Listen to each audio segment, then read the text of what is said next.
ఇలా ఒక స్టవ్ మీద నేను ఉడకపెట్టుకున్నాను అన్నంని. తర్వాత స్టవ్ ఆన్ చేసుకొని కడాయి పెట్టేసి ఒక 5 టేబుల్ స్పూన్ ఆయిల్ వేసుకోవాలి. ఆవాలు జీలకర్ర వేసుకుంటున్నాను.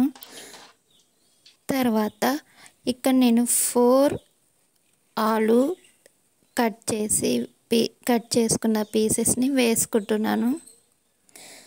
వేసుకున్న తర్వాత బాగా ఫ్రై చేయాలి. తర్వాత టమోటా 4 పీసెస్ తీసుకున్నాను, అవి కూడా కట్ చేసి వేసేసుకోవాలి. తర్వాత దాంట్లో కర్రీ లీవ్స్ కూడా వేసుకున్నాను. తర్వాత బాయిల్ చేసి పెట్టుకున్న క్యారెట్ బీన్స్ని వేసుకుంటున్నాను.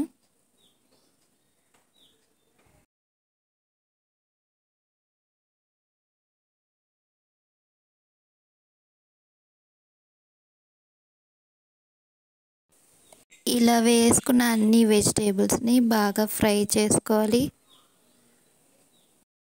ఆ తర్వాత పసుపు వేసేసుకొని బాగా కలుపుకోవాలి. తర్వాత చింతపండు రసాన్ని పిండుకుంటున్నాను.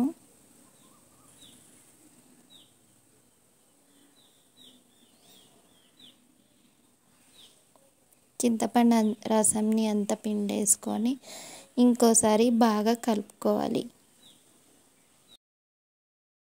తర్వాత నేను 3 గ్లాస్ ఆఫ్ వాటర్ వేసేసుకుంటున్నాను.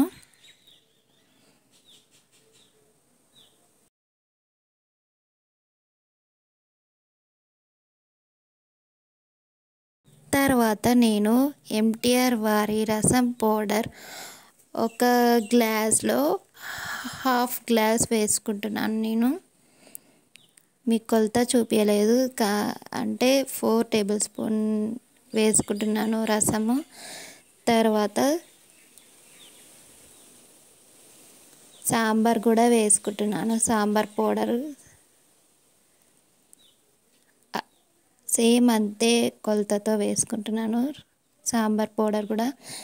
తర్వాత ఉప్పు వేసుకుంటున్నాను, రాక్ సాల్ట్ వేసుకుంటున్నాను. తర్వాత బెల్లం 1.5.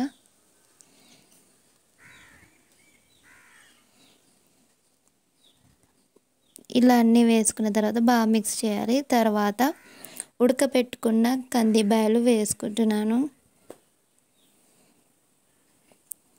మిక్స్ చేసేసుకుని తర్వాత పప్పు వేసేసుకొని కారం 2.5 టేబుల్ స్పూన్ కారం వేసుకున్నాను.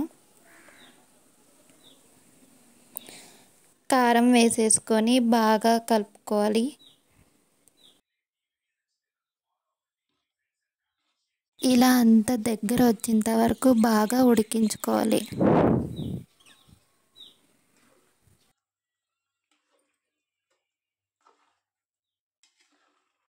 అంతా వేసుకొని బాగా కలుపుకోవాలి. ఇలా కలుపుకుంటే ఒక 1/2 అవర్ ఉంటే ఇలా దగ్గరికి వస్తుంది.